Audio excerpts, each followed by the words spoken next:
Now this table shows what are the different constituents of petroleum. The first component, which is written according to the height of the furnace, which you saw in the figure. At the top part of the furnace, petroleum gas is obtained in the liquid form, which is called the liquefied petroleum gas.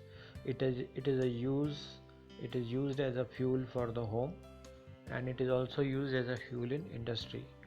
The next component is petrol. Petrol, you know, is used as a automobile fuel. It is used motor fuel. It is used as industries. It is used for dry cleaning and so many things. The next component is kerosene. Kerosene is also a component which is obtained during extraction of oil. This kerosene is used for stoves, lamps, and for jet aircraft. Jet aircrafts use a good quality of kerosene.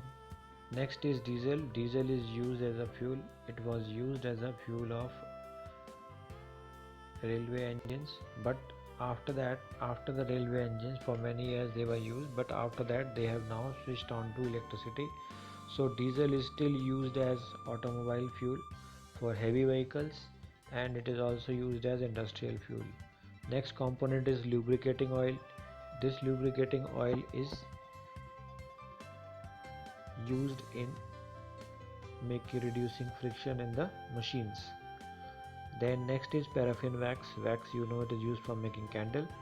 And another component is bitumen, which is used for making roads. Apart from this, there are many other substances which are obtained during purification of petroleum. Now the components which are separated from the petroleum, these components are a waste of the petrol, but they are not thrown away.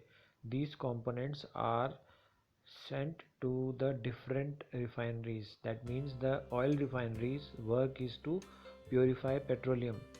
The components of petroleum are separated and then they are sold to other industries. Different industries collect different substances, and on further purification they make different substances from the components of petroleum. So petroleum's main component is the petroleum oil, which is used as a fuel, and it is also called petrol. The other components are considered to be a byproduct. The extraction or purification of petroleum is not done for them. It is basically done for purification of oil, for extraction of petrol and oil. So the different components of petroleum are mentioned here and their function and use you should know. That is important.